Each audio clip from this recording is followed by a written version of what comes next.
A seguir, Histórias de Rio Preto. Oferecimento: Projeto LED e Outlet de Shoes.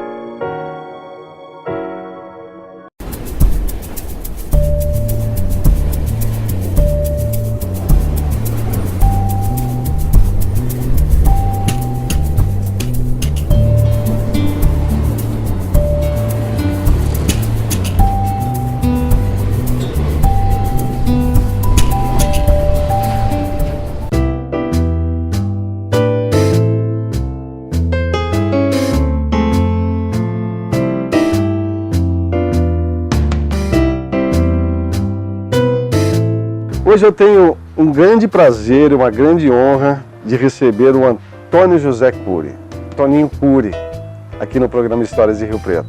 Se eu falar em Rio Preto e não falar de você, Toninho, eu não estou falando da história de Rio Preto. Eu nasci aqui em Rio Preto, né? Eu sou ainda da época da Rua Voluntários de São Paulo com paralelepípedo. É uma coisa assim difícil, mas eu tenho uma memória. Meus amigos falam que é memória de elefante. Eu falei, não precisa ser tão assim também, né? Voluntários de São Paulo com paralelepípedo. Eu morava ao lado, do lado do Marmitão, no edifício Calil Buchala, ali hoje, né? Era vizinho da família Buchala. Aliás, Rio Preto era o centro só, né? Existia Boa Vista, a Ercília, a Maceno e Morro Pelado, essas coisas. Que a gente nem conhecia também, né? Porque era longe, né? Antes de você, o progenitor, onde que vieram? O meu avô veio do Líbano, meu pai veio do Líbano também, né? Eles vieram, meu avô, meu tio-avô, mais um outro tio-avô, né? Aí foram para a Palestina, fundaram uma cidade, um bairro que chama Jardim, né? Hoje eu acho que nem existe mais, mas a igreja está de pé lá ainda, né? Aí meu pai veio do Líbano, veio dentro da mala, né? Porque minha avó veio com 3 filhas e ele, né? Na época da guerra, né? Certo. E veio pra cá, começou a comercializar algodão e tal, aí formou a família, as minhas tias todas. E nós estamos, a família nossa está desde 1924, 1926. Aqui em São José do Rio Preto. De Palestina. Aqui na nossa região. Essa região toda. Mas Rio Preto é a cidade do coração. Rio Preto é a raiz nossa. E você nasceu aqui? Eu nasci aqui. Morou na Voluntários? Na Voluntários. Estudei no Cardeal Leme. Que é onde é o fórum hoje.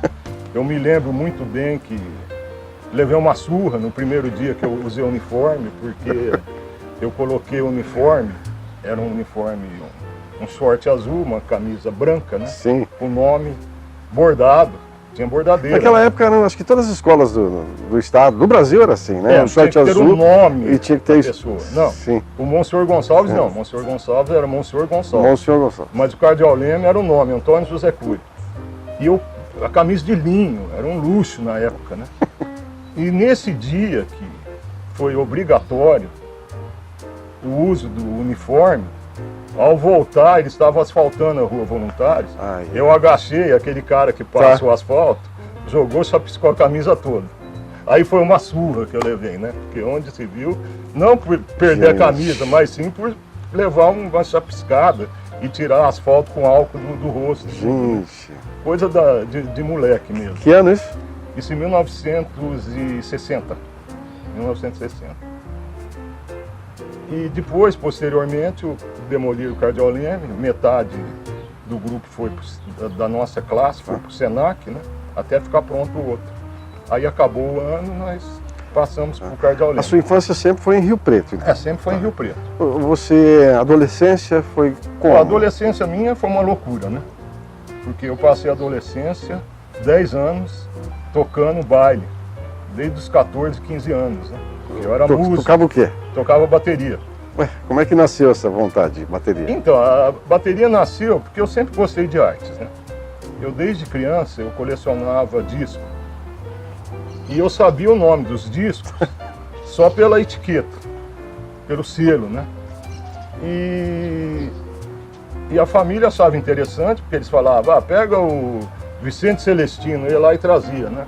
Pega a Branca de Neve, que era contra, né? Eu ia lá e pegava. Lindomar Castilho, né? Eu ia, música do Líbano, música não sei da onde, e tinha uma pilha de disco em casa, né? E eu sempre tive o ouvido muito afinado com a música, né? E a família nossa inteira, né? Minhas tias professoras, quase todas professoras de piano, minhas primas todas formadas em piano. Tem prima que teve conservatório aqui em Rio Preto. E ouvindo? E sempre ouvindo. Minha avó, a vizinha da minha avó, era professora de piano. Tinha 6 pianos na casa dela, eu ia lá, né, tocar tudo. Então eu sempre tive no meio da arte, né? Por exemplo, eu conheci o Silvio Calabrese moleque ainda, né? Calabrese. Que da Cometa Filmes, né? E ele era muito amigo do meu pai, meu tio era deputado, né? Fazia muito trabalho de filmagem com meu tio. Sim. E eu estava sempre com ele, via filmar, via fotografar, né? E essa paixão veio, né? Mas antes a música. Tocou, bateria, a bateria então tempo. foi o seguinte, quando teve o acidente do Rio Turvo, em 1960, que morreram 59 Sim. estudantes, a banda, a fanfarra do Dom Pedro era um exemplo para o estado de São Paulo. Sim. Era a melhor fanfarra do estado de São Paulo. Então saía daqui de Rio Preto para tocar. E aí, o doutor Alinha Tique, que era dono do Colégio São Luís, hoje a faculdade, Sim. né? Ele abriu um livro de ouro para conseguir formar uma fanfarra com as mesmas músicas, com os mesmos temas, com os mesmos ritmos da fanfarra dos meninos que morreram, do Dom Pedro. E meu pai abriu o livro de ouro. Meu pai falou, só abre o livro de ouro se meu filho tocar na fanfarra. Aí ele falou, pô, mas seu filho tem 7 anos, não tem como tocar. E nem estuda lá também, né? Ah, então ele vai ser mascote. Aí eu fui mascote da fanfarra uns 2 anos. Aí eu cresci, não tinha condições, né? Aí eu comecei a tocar surdo, tudo. E como tinha a fanfarra, era um maestro que regia, que era o maestro Lourival, né? Tocava na banda Icaraí. Lourival, trompetista, né? Ele me passou os primeiros passos da música, né? E essa paixão veio à tona.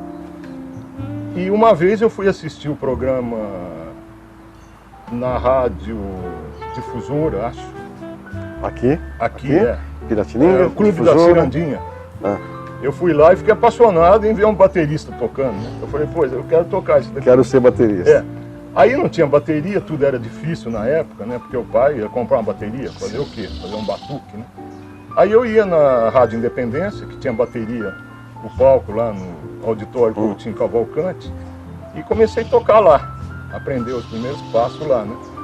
Depois eu ganhei uma bateria, aí fui fundando a banda, várias bandas, né? Toquei, até chegar no grupo Apocalipse, que eu e o Vicente formamos, né, essa banda. E deve estar até hoje aí nos palcos Até da hoje. vida. Até hoje. É. Tocando música. E aí a fotografia veio junto? Então, a fotografia é uma história interessante. Eu sempre gostei de fotografar, né? Eu participei quando era jovem também, com 10 anos, né? Campeonato de botão. Então teve um campeonato de botão do interior, eu ganhei aqui. Aí fui jogar em São Paulo, né?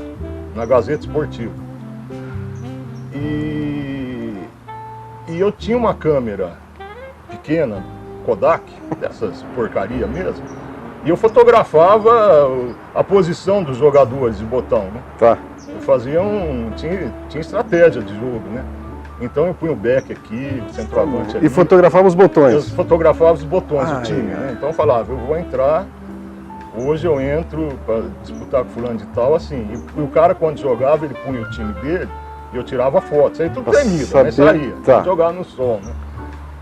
E fui fotografando, né? E fotografava desde moleque, né? Mas aí em 1970, quando eu comecei a fotografar, eu inventei de comprar uma câmera de eco feita em Oswaldo Cruz. E essa câmera de eco nunca funcionou. Aí apareceu um maluco, um músico, ele falou pra mim, me dá vende essa câmera de eco, que eu vou botar ela pra funcionar. Eu falei, não, põe pra funcionar que eu te pago. Ele falou, não, porque era um gravador arcaico, uma cabeça a mais pra repetir tudo, né? Eu falei, não, eu quero tanto. Ele falou, não, tanto eu não tenho esse dinheiro. Eu tenho uma câmera Yashica Mate, nova na caixa, Eu tenho uma Vixe. tumbadora Tapajós, tumba, né? Tá. Se você quiser, a gente troca no pau. A hora que eu vi a câmera e a xícara, Se apaixonou. aí eu falei, aí é comigo mesmo, passa ela pra cá. Aí trocamos, aí eu peguei a câmera pela câmera de eco. Quer dizer, foi uma câmera por outra câmera. E uma tumbadora. Aí eu peguei um monstro, uma câmera super profissional, né? E não sabia lidar com essa câmera. Aí veio. A vontade era grande, mas não mas eu sabia. não sabia. Aí o Brandão, fotógrafo, né? Eu fiz uma foto, levei lá, ele falou, Toninho, eu tenho uma igual. Você, quando tá sol você põe aqui, quando tá sombra você põe aqui e tal, me deu os primeiros passos. Aí eu falei, eu quero fazer esse cinema por causa do Silvio Calabrese. Eu vou vender isso, vou comprar um filmador. Cometa. É. Aí eu fui para São Paulo, né? Numa escola de cinema. O cara falou, olha, para você fazer cinema, você tem que aprender fotografia primeiro. Eu falei, não, mas eu quero fazer cinema, né? Não, mas tem que aprender fotografia. Eu falei, tá bom. Aí eu fiz fotografia, estudei, ia 2 vezes por semana para São Paulo. Para né? aprender. Aprendia de treino. As técnicas, na sim. época, ia Nossa. dia de semana, né? E depois, dependendo do estudo, das aulas, e final de semana, quando tinha baile, quando não tinha baile. Aí fiz cinema, depois que eu fiz fotografia, né? Eu fiz o curso completo, né? Super 8, mas você fazia tudo, fazia desde o storyboard até a Sim. montagem, era tudo manual, né? E aí eu não quis cinema mais. Falei, não, vou ficar na fotografia, porque era muito caro, era muito difícil, né? Você ia, um rolinho daquele era o preço de Era muito 10 filmes, aí ia revelar nos Estados Unidos, aí demorava Demorava, 1 mês, 2 meses, sabe? Falei, não, vou ficar na fotografia mesmo. E partiu para foto. E eu parti para foto, né? Quer dizer, eu fui de 1970 até 1980, mais ou menos. Eu perdi muito tempo na história de Rio Preto, né? Porque eu entrei em fotoclube, então eu queria fazer foto bonita para ganhar salão. Então eu deixei passar batido muita coisa interessante. E além de participou da história, mas não tinha a câmera na mão ou deixou. Não, por exemplo, quando demoliu a catedral, Sim. eu desci para ir no correio, abrir minha caixa postal. Né? Tá. Eu vi demolindo a catedral e vi o Baf, eu vi o Jaime Colagiovanni, vi mais uns 2, 3 fotógrafos fotografando aquilo. Mas não tinha não tinha essa ideia. Quer dizer, às vezes as pessoas perguntam sobre a catedral, mas a cabeça do Rio Pretense não era uma cabeça conservadora como é hoje, de você tombar o patrimônio. Só tiveram 2 pessoas que bateram de frente sobre a demolição da catedral, que foi a Dinorá do Vale e o Dr. Valdemiro Nafá. Podia ser. Só, mas ninguém. E eu fiz direito, eu sentava com o Dr. Wilson Romano Calil na mesma carteira, assim, do lado dele, na faculdade. Eu era o mais novo da turma e o Wilson era prefeito de Rio Preto. Aí eu falei pro Wilson, Wilson, mas... E aí? Ele falou, Toninho, nós levamos os engenheiros para fazer uma vistoria e a catedral, na verdade, a torre dela era de madeira e tijolo era rebocado de pau a pique. Depois veio a argamassa, uma coisa por cima. E entortaram as madeiras. Né? Aí Tava perigoso. perigoso desabar a torre. Mas você não tinha essa ideia de restauro, nem ouvia falar em restauro. Não existia isso. E na época da ditadura também, se você abrisse a boca ainda mais sobre a demolição do negócio, se você botasse uma placa, eles iam lá e te prendiam. Né? Aí eu descia a catedral, demolindo, eu não tinha essa ideia, poxa, mas eu tenho foto da catedral colorida, eu tenho foto da catedral preto e branco, tudo. Mas se eu tivesse essa cabeça que eu tenho hoje, teria fotografado a catedral por dentro, por fora. Muito tempo, tudo, né? Perdeu muito tempo. Eu assim. perdi muito tempo. Mas só um minuto, Pois nós vamos continuar falando. Vamos dar um tempinho, vamos fazer um comercial rapidinho. Vamos falar do Estúdio Projeto LED e Outlet de Chus. Daqui a pouquinho a gente volta com o Toninho, que faz parte da história de Rio Preto.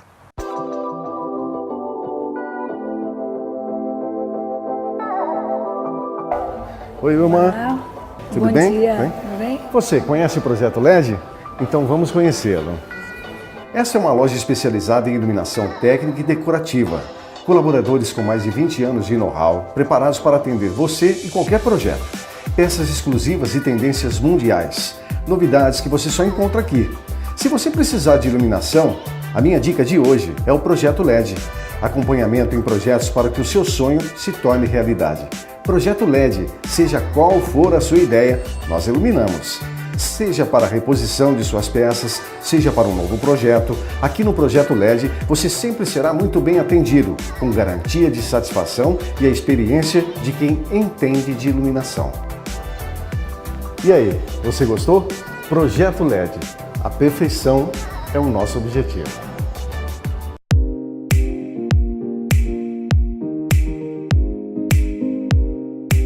Olá, eu sou a Adriana Valini da Outlet The Shoes e vim falar um pouquinho da nossa loja para vocês conhecerem. A Outlet The Shoes é uma loja especializada em calçados femininos multimarcas. Então, se você que quer adquirir um produto de multimarca, pagando um pouquinho melhor, vem para a Outlet The Shoes e você vai conhecer essa imensidão de calçados femininos que eu tenho para te oferecer. Inclusive, a Outlet trabalha com marca própria, prezando sempre o quê? A qualidade e o conforto para os seus pés. Tem estilo para todo mundo, como qualquer outra marca tem.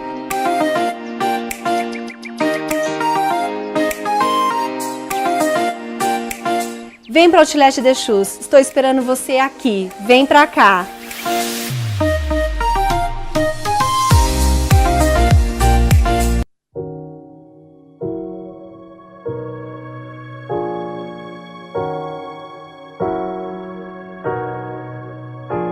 Estamos de volta com Histórias de Rio Preto, hoje com a lenda, o Toninho Cury. Eu falo lenda porque é uma lenda mesmo, Toninho. Você está falando da catedral, acho que tantos riopretenses que estão nos assistindo não sabem da história da catedral, da história da rodoviária. Por cima, rapidinho, a catedral, que nós já falamos, que não tinha noção do perigo e o que poderia ser feito para a restauração. E tem a rodoviária também. A rodoviária é uma história assim que tem várias histórias né, também, né? A minha história sobre a rodoviária foi meio traumática, né?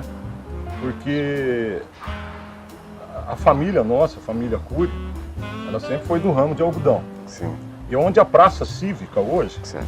era usina, mas alagava ali, dava enchente, alagava tudo na época das chuvas. Né? E algodão, o maior inimigo do algodão é o fogo e a água. Né? Então a família nossa construiu, na parte de cima onde a rodoviária é hoje, vários barracões para usinar o algodão embaixo e levar o algodão em cima e esperar o preço. Na época da chuva vende e comercializa.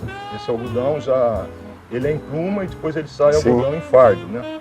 Já para fazer a roupa, o tecido.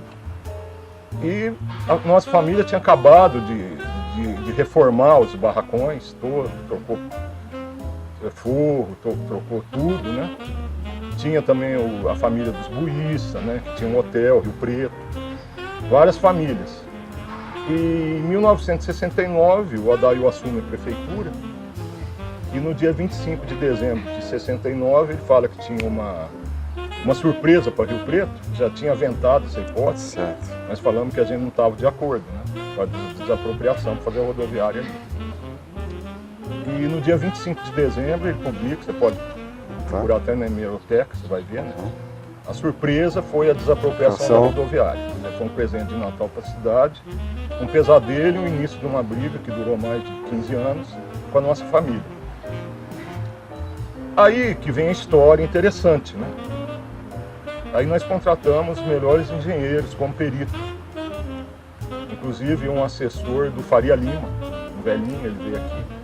Ficou 3 meses em Rio Preto, fez um levantamento sobre a cidade e falou que Rio Preto já estava surgindo como uma grande metrópole, 69, e que ali não comportaria uma rodoviária para o futuro.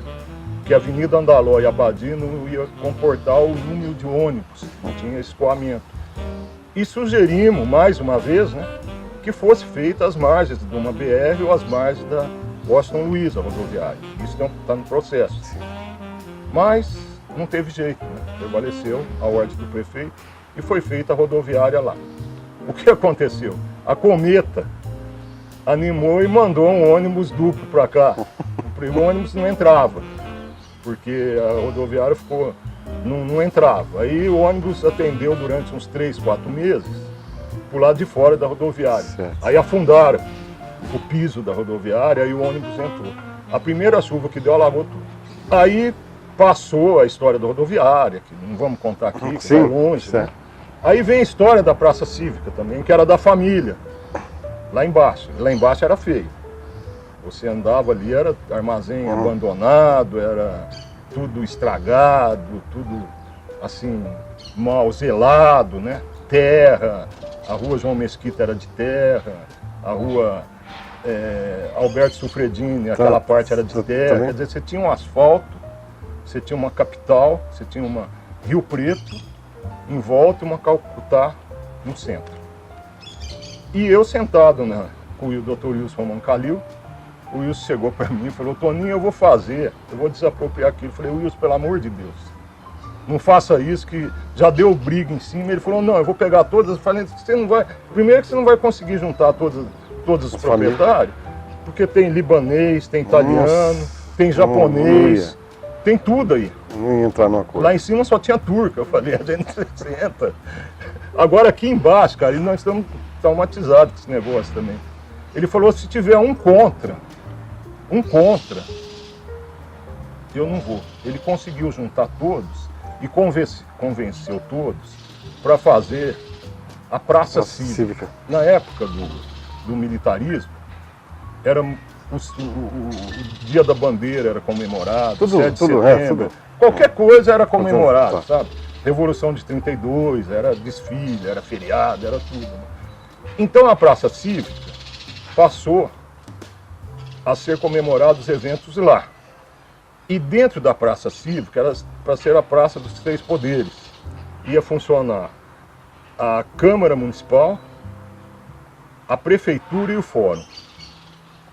Aí volta o Adair, depois do Wilson, e tira do projeto a Praça dos Três Poderes. Ficou só a Praça Cívica.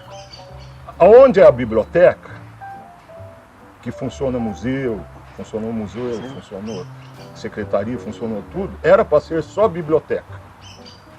Era uma coisa impressionante o projeto. O pessoal costuma dizer aranha, né? O projeto era uma coisa inovadora. Ela não tinha vidro, ela tinha breezers. Sim. Que ela é o estilo de uma aranha. Foi considerado na época a edificação de maior número de concreto, de metro cúbico de concreto do Brasil. Por quê? Porque livro pesa muito. Então ela tem vários andares. Um andar era para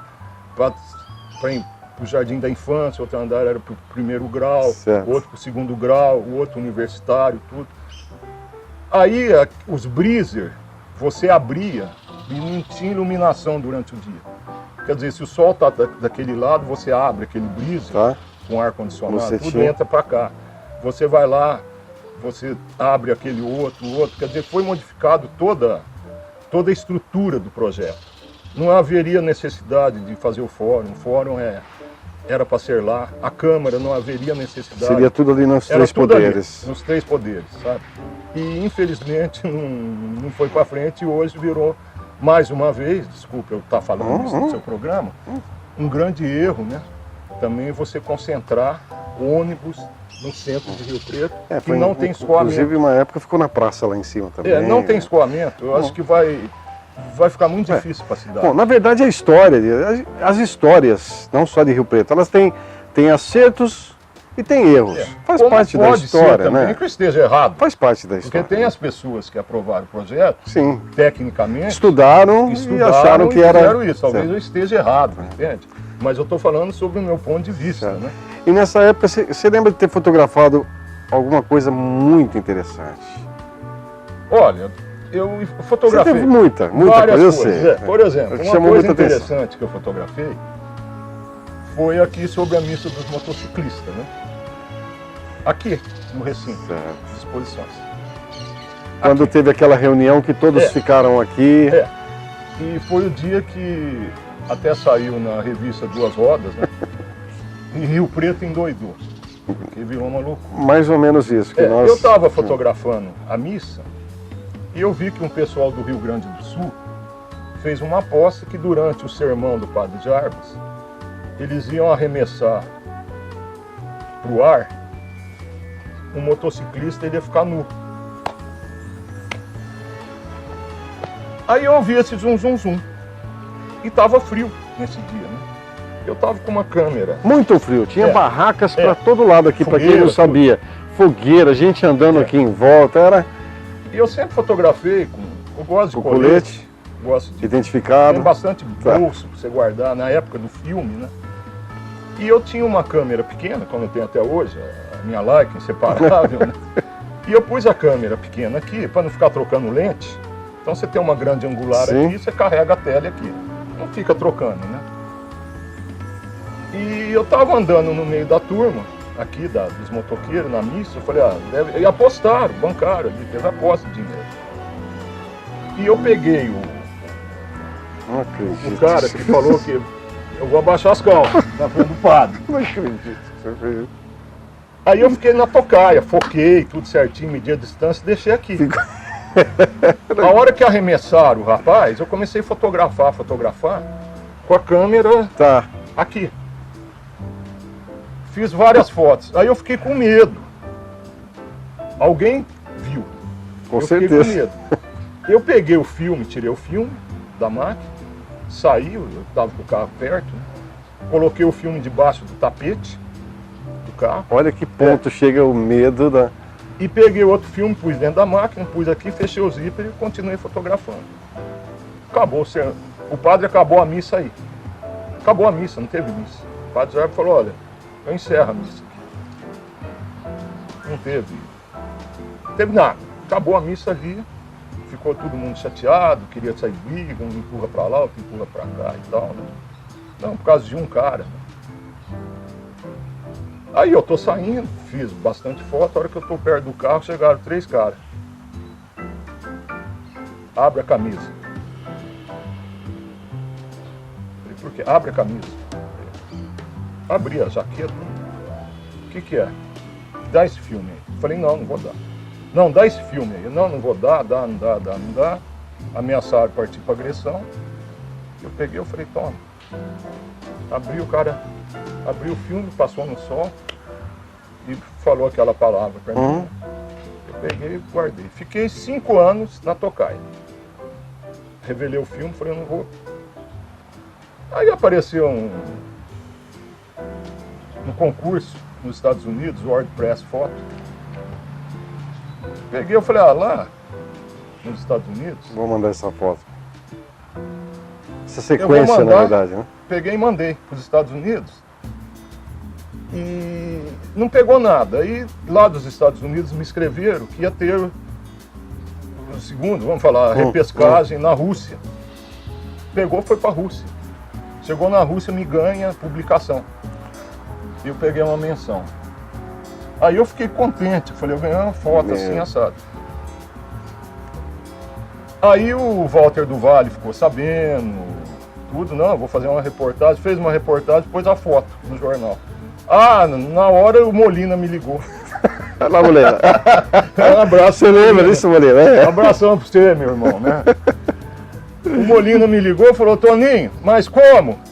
Você fotografa motoqueiro nu. Eu falei, Molina, agora é o seguinte, agora o juiz já proibiu a missa, o promotor já proibiu a missa, tá tudo proibido, não tem mais missa, 4 anos. Você falou isso, hein?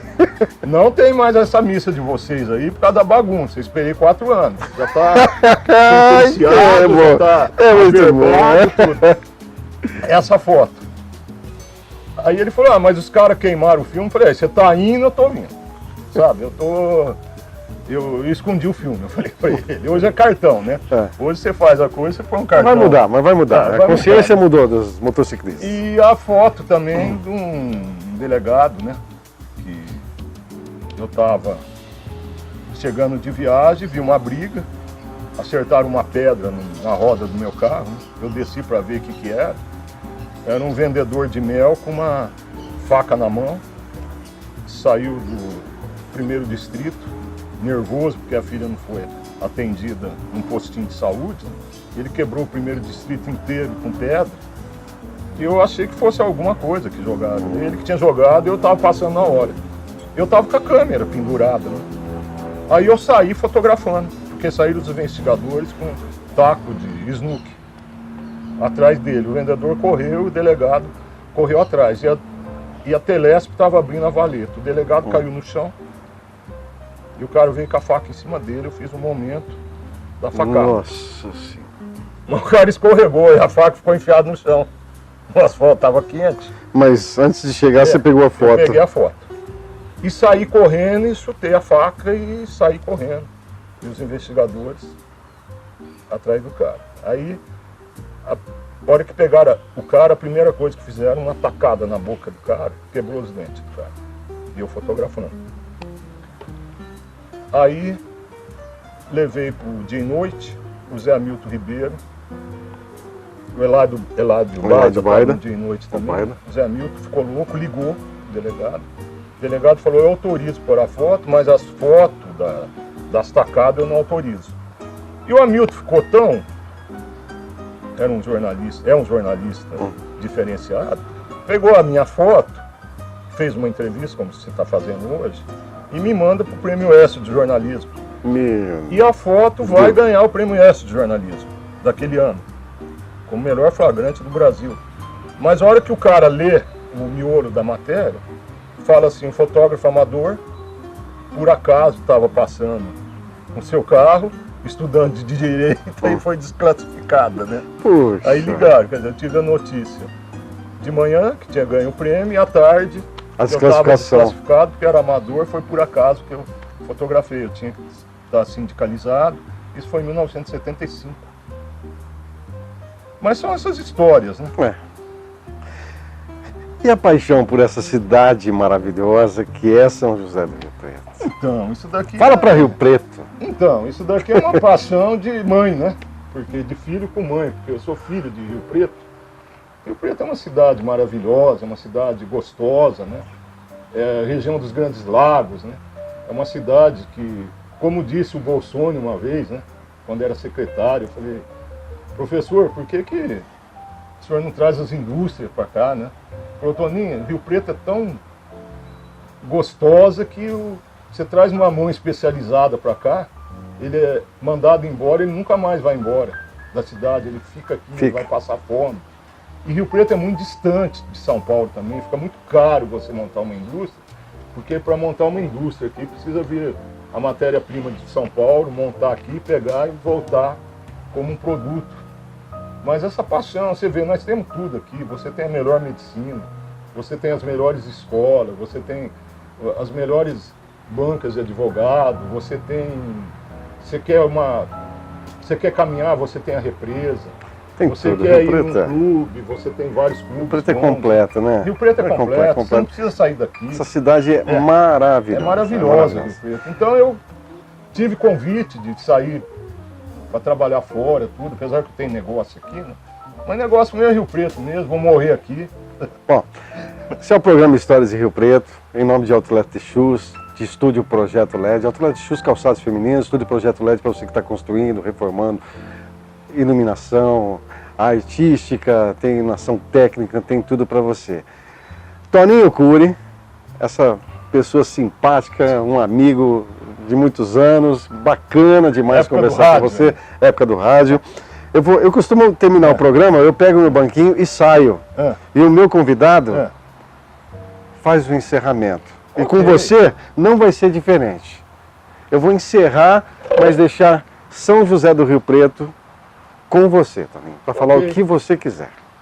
Rio Pretense, vamos animar um pouco, apesar dessa situação nebulosa que o Brasil está passando, né? Mas Rio Preto faz parte desse Brasil, Rio Preto é Rio Preto. Rio Preto vive por si só. Rio Preto não precisa de autoridades, nós não precisamos de prefeito, nós não precisamos de vereador, nada. Nós crescemos sozinhos, nós temos história, sangue. A gente acredita nessa cidade e vamos para frente, Rio Preto. Tchau. Perfeito.